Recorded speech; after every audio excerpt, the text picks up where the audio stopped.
But one of the things that led to him not being reelected in 2020 was all of this chaos, this constant bouncing ball, and people didn't know where to look, and there was always drama coming out of the White House, and he was constantly on your television screen. I mean, that was one of the arguments for why Joe Biden won. There was also just the fact that we were in the middle of COVID, and it was a very scary time, so it was especially daunting to have the president come out and be all over the place on these issues.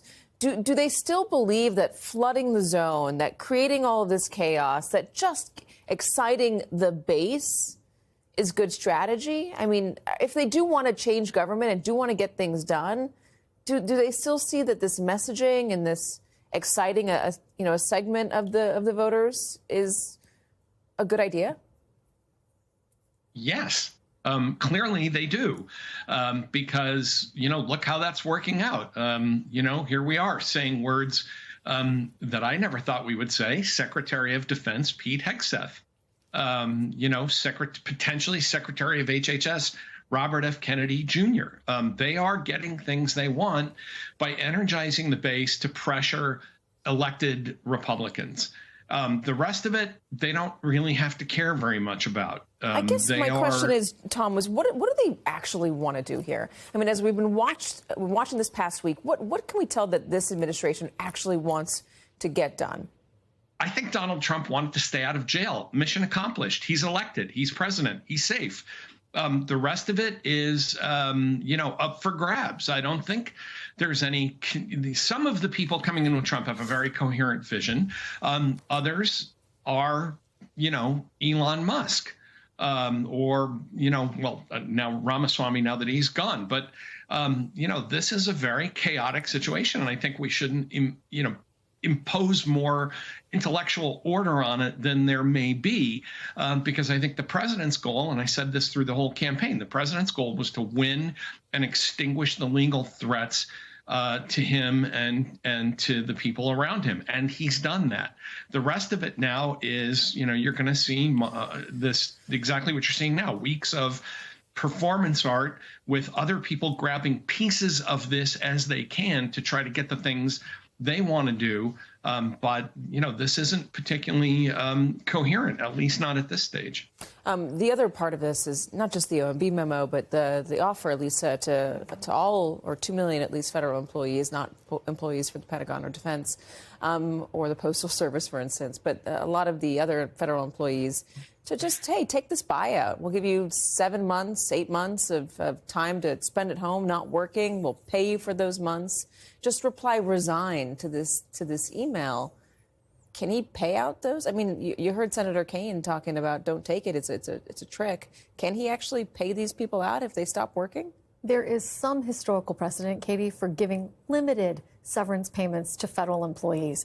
But there is nothing that we've ever seen like this before, where you're offering a buyout essentially to 2+ federal workers all at once. And Senator Kaine is right to sound a note of caution. The legality of doing this, particularly given the money involved, is where sort of the rubber meets the road, right? If Congress holds the purse strings, what Senator Kaine said in that floor speech that you referenced earlier is that there is no appropriation that would take care of this massive buyout. And while the president does have some powers to shift money around within a department or within agencies that are all within a same department, he can't necessarily come up with billions of dollars to pay out millions of federal workers who want to have a deferred resignation date sometime between now and September 30th. There is reason to be appropriately skeptical of that, as Senator Kaine has been. They're trying to use federal employees not showing up to work as a reason for this, that return to work has been too slow. It's been a lot of years since COVID. There are a lot of companies that feel like employees should be back in their offices. This is the federal government saying, come back to work. On that note, I'm sure they're going to get some sympathy from a lot of people around the country who have had to go to an office every day and do believe in that. Does that offer a legal basis for them to extend these buyouts? Not necessarily, because again, they're not doing this as sort of like a disciplinary action. You have not reported to work, and therefore we're going to offer this to you. They're saying if you don't feel like you can comply with our return to work edicts, then this might be available to you. And that might be attractive to some people. But we're also seeing some indicia that it's having the exact opposite effect on certain federal workers who are taking to Reddit and other forums to say to each other, you know what, that resignation looked pretty good, but now that I understand that they're really just trying to drive me out of here, I'm going to stay here until they drag me out of this place feet first. So it's interesting to see how this is changing the incentive structure of many career federal employees. You know, Tom, you mentioned a moment ago the nomination hearings and RFK, and we're going to get into that in a little while. What I've been watching for is maybe a coherent pushback from Democrats on not just the nominees, but the agenda. And we've seen glimpses of it. We certainly saw Democrats trying to hold RFK to account for his own, you know, very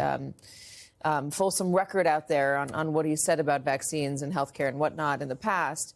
But what I've also noticed in the pushback that we've seen in these early days is that Democrats are relying on something that I don't think worked for them during the campaign, which is defending of the status quo, defending of Medicare as it currently is made up, defending of Medicaid as it's currently made up, defending of the federal workforce as it is currently being used. These are things that voters, by and large, said aren't really working the way they should for them. It's part of the reason why Donald Trump got back into office. Have you noticed this? I mean, is this how did the Democrats go back at Donald Trump without being seen as a party of, no, everything's fine, leave it the way it is, let's go back to that? Well, I disagree with the way you're framing the question, Katie, because and let's go to, you know, federal employees, for example. Part of the reason I think the president's doing this is because he has framed this question or created this image of federal employees as a bunch of slackers padding around the house in their bunny slippers, you know, watching Netflix. I was a federal employee during COVID and after COVID. You know, I had to work from home. This notion that only 6%, you know, are in the office. This is nonsense. And it's, of course, people are mad about it because they believe something that isn't true. Telework agreements, remote work agreements, schedule changes, flex work. These were all part of government service for years before COVID. But it serves the president's purpose to attack the bureaucracy because that is one of the things that he's concerned holds back his plans, and certainly did in his first term. And so he is telling the American people, these are a bunch of lazy, you know, people just collecting checks for sitting at home at 2 p.m. with a bowl of popcorn.